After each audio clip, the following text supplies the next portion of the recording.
Isang pinagpalang umaga mga kapatid. Nag-share na naman po ako ng salita ng ating Diyos, kaya mag-focus po tayo ulit sa pakikinig ng salita ng ating Diyos. Pero bago tayo mag-umpisa, mananalangin po muna tayo para gabayan ulit tayo ng ating Diyos. Magsiyo po tayo. Ama sa langit, aming Diyos na makapangyarihan sa lahat. Muli ka namin pinupuri, pinasasalamatan o Diyos. Nagpapasalamat na naman po kami o God dahil sa paggising mo na naman sa amin ng maayos at malakas ang katawan. Muli mo kaming binigyan ng isang pagkakataon sa aming mga buhay para magawa yung mga dapat namin gawin. Lalong-lalo na ang gawain ito, Father God, ipinahintulot mo na naman po sa amin. Makikinig na naman kami ng iyong salita. Lord, muli mo kami samahan, turuan at gabayan. Buksan yung aming mga puso at isipan para maintindihan namin ng lubusan ang iyong mga sasabihin ngayong umagang ito. Muli mo po akong samahan, turuan, gabayan, Lord God, para ang lahat ng aking sasabihin ay galing lamang po sa iyong salita. Maraming salamat po. And Lord, kiniklaim namin na tagumpay ang aming gawain ito dahil kasama ka namin. Narito ka sa kalagitnaan namin. Kaya Lord, muli ka namin pinupuri, pinasasalamatan, sinasamba ka namin sa tanging pangalan na aming Panginoong Hesus na aming tagapagligtas. Lahat tayo ay magsabi ng Amen and Amen po. At ito po ang aking channel.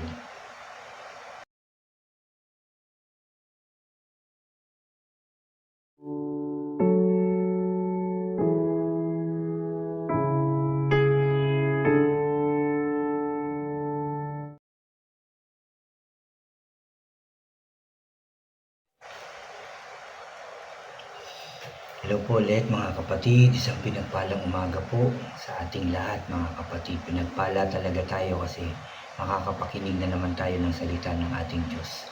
Pero bago po ako mag-umpisa, anyayahan ko lang po yung mga bago dyan sa aking channel na huwag niyo pong kalimutan na mag-subscribe.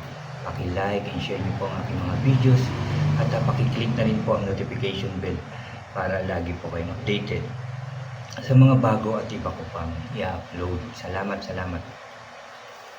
Salamat mga kapatid. Mga kapatid, nandito po ako ngayon sa Santiago o James chapter 1. Ang aking share sa inyo ay dito po sa verse 19 hanggang 25 po ng Santiago o James. Ito po yung chapter 1. At ito po ang sabi. Verse 19. Tandaan nyo ito mga minamahal kong kapatid. Dapat paging handa kayo sa pagkikinig, dahan-dahan sa pananalita at huwag agad magagalit.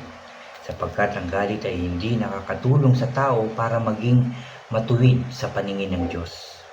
Kaya talikuran nyo na ang lahat ng kasamaan at maruruming gawain at tanggapin ng may pagpapakumbaba ang salita ng Diyos na itinanim sa inyong puso na siyang makapagliligtas sa inyo. Verse 22. Huwag lang kayong maging tagapakinig ng salita ng Diyos, kundi sundin nyo ang sinasabi nito dahil kung hindi, dinadaya nyo lang ang sarili nyo. Dahil kung makikinig lang ang isang tao sa salita ng Diyos pero hindi naman niya ito tinutupad ang sinasabi nito, katulad siya ng isang taong tumingin sa salamin na pagkatapos makita ang sarili ay umaalis at agad kinakalimutan ang ayos niya. Verse 25. Ngunit ang taong nagsasaliksik at tumutupad sa kautosang ganap na nagpapalaya at hindi tagapakinig lang na nakakalimot agad ay ang taong pagpapalain ng Diyos sa mga ginagawa niya. Salamat sa pagkakabasa ng salita ng ating Diyos. Napakaganda nito na sinasabi sa atin ni Apostol Pablo mga kapatid. Tandaan nyo ito mga minamahal kong kapatid, dapat maging handa kayo sa pakikinig dahan-dahan sa pananalita at huwag agad magagalit.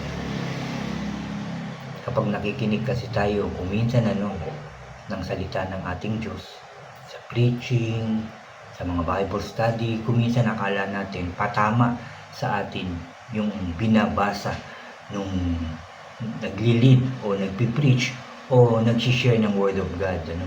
Akala natin sa atin na naman, ako na lang palagi. Kuminsan ganyan ang ating naiisip, mga kapatid. Pero ang salita ng ating Diyos ay talagang para sa ating lahat, para sa tao. Hindi lang para sa nagkakasala to, kundi para sa lahat ng tao. Kasi lahat naman tayo nagkamali, nagkasala, nagkulang tayo sa ating Diyos. Kaya ang salita ng Diyos ay para sa atin. Hindi natin dapat ito ikinagagalit kaagad.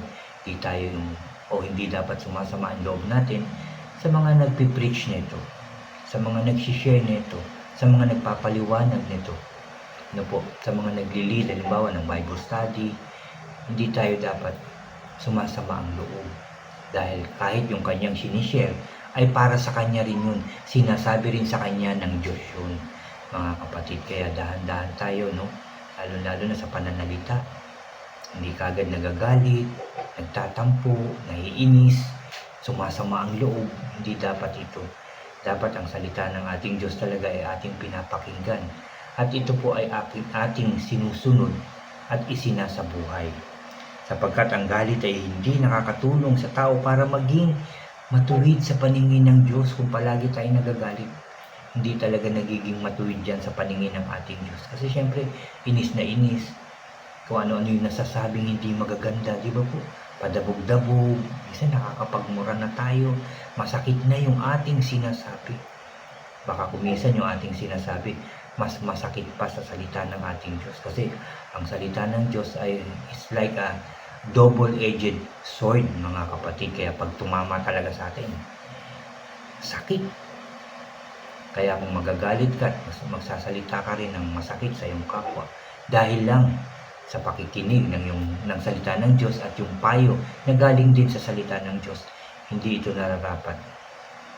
Sabi nga, ito'y hindi nagiging matuwid sa paningin ng ating Diyos.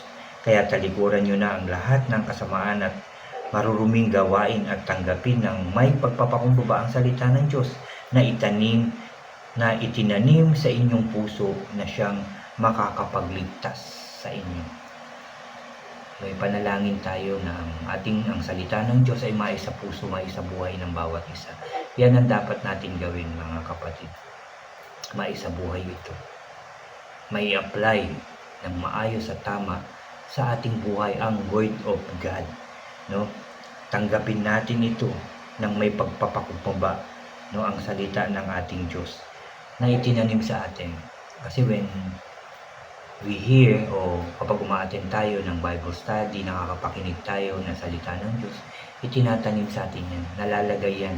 Aminin nyo man at sa hindi, mga kapatid, tumatatak talaga yan sa ating mga puso. Diba kung minsan naaalala natin ito, sabi nga pala ni Lord, diba, ganyan po tayo. Pero kung minsan, nababaliwala natin ito. Kinakalimutan natin ito.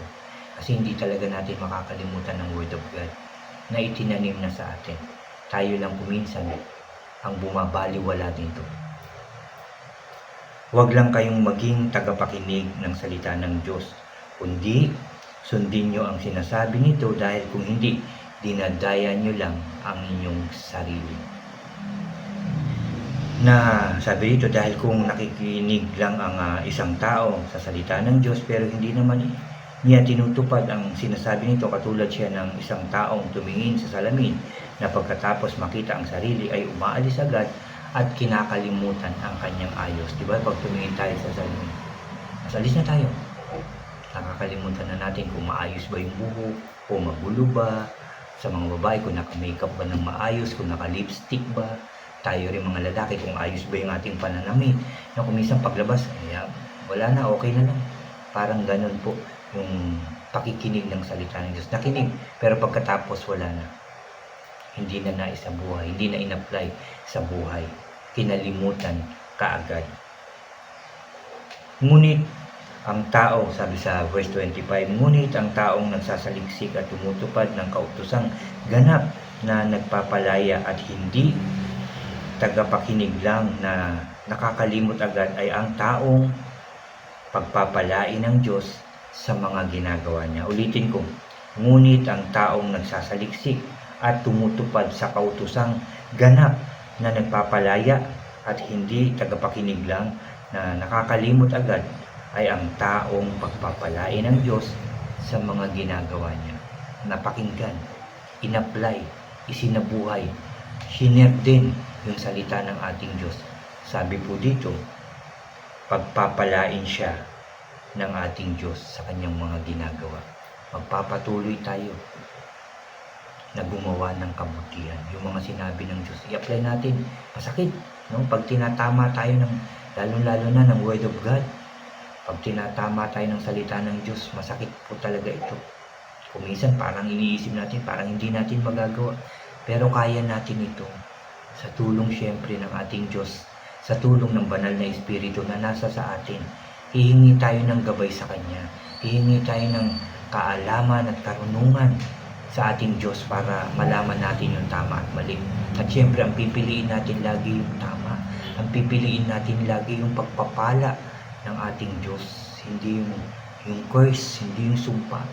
Ayaw natin ng kamatayan, di ba? Gusto natin ng buhay na walang hanggan. Tama po ba?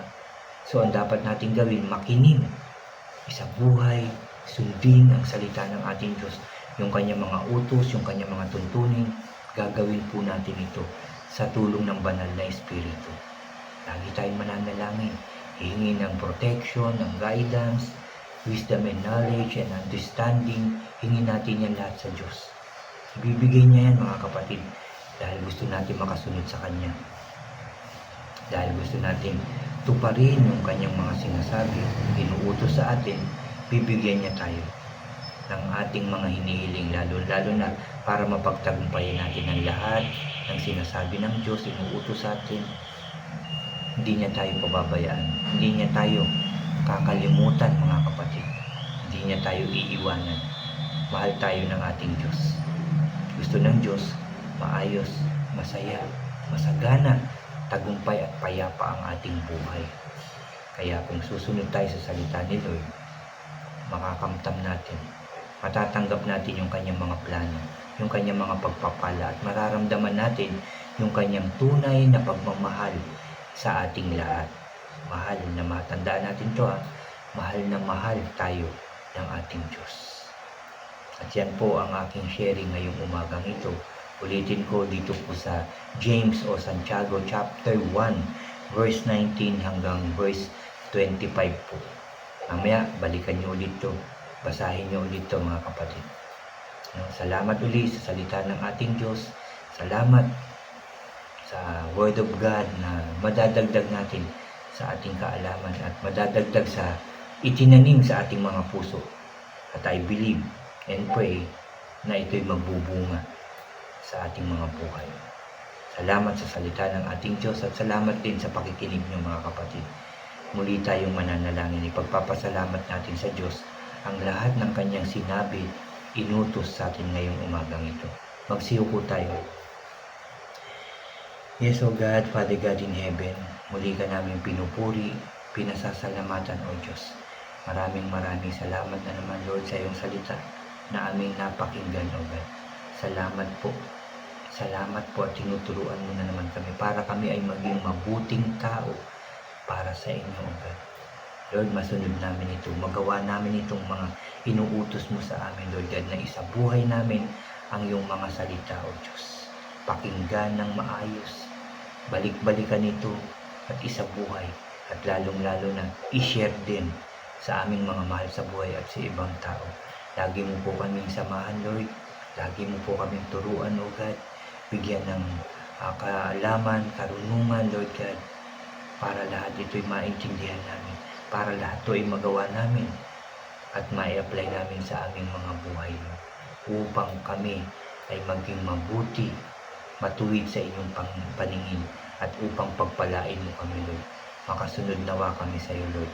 Lord, lagi mo kaming turuan ng mga dapat naming gawin. Lord, lagi mong dagdagan yung aming pananampalataya sa iyo, Lord, upang mas maging malalim kami sa aming pananampalataya sa iyo, Lord. Lord, samahan mo kami lahat, proteksyonan mo kami lahat, ingatan mo po kami lahat, kasama din ng aming mga mahal sa buhay at mga kapatid sa pananampalataya at yung mga taong hindi pa lubusan nakakakilala sa iyo, Lord. Palapitin mo na po sila sa iyo, Lord. para makilala ka na nila, Lord, upang ang lahat ng tao maging maayos, masaya, masagana, payapa at tagumpay ang buhay, Lord. Lord, pabalikin mo na ang lahat ng taong ikaw ang gumawa, Lord. Pagbalik loobin mo na lahat ng tao. In Jesus' name. In Jesus' name. Salamat sa araw-araw na pagbigay mo ng pagkakataon, Lord, sa akin para makinig ng iyong mga salita. Salamat sa pagsama mo sa amin. Salamat sa pagturo mo sa amin, Lord. Lalo-lalo na po sa akin. Lord, ipinapanalangin ko din lahat ng taong, Lord, na may mga suliranin, may mga problema ngayon, may mga pinagdadaanan, may mga sakit at karamdaman. Lord God, tulungan mo po sila. Huwag mo po silang pabayaan. Dahil alam ko mahal na mahal mo ang lahat ng tao, Lord. Kaawaan mo po ang bawat tao, bawat pamilya at bawat bansa. Huwag mo pong pababayaan mo, Diyos. Sa pangalan ng aming Panginoong Hesus. Lord, I believe na dinig mo po ang aming panalangin ngayong umagang ito. At ito po ay tutugunin mo. In Jesus' name. In Jesus' name. Maraming salamat po muli for all the blessings, guidance, and protection po sa aming lahat. Salamat po, Lord, sa katagumpayan ng aming gawain ito. Salamat po sa lahat, Lord. Salamat po. Salamat po. Salamat po. Muli ka namin pinupuri, pinasasalamatan, sinasamba ka namin, Lord. Sa iyo lamang ang pinakamataas na papuri at pagsamba sa tanging pangalan na aming Panginoong Hesus na aming tagapagligtas. Lahat po tayo ay magsabi ng Amen, Amen, and Amen po. Amen. Salamat sa salita ng Diyos na ating narinig. Salamat, narinig ng Diyos ang ating panalangin. Salamat, salamat sa Diyos. Salamat sa Panginoong Hesus at salamat sa banal na Espiritu sa pagtuturo niya sa atin, sa paggabay niya sa ating lahat. Salamat po. God bless po sa inyong lahat at God bless po sa ating lahat.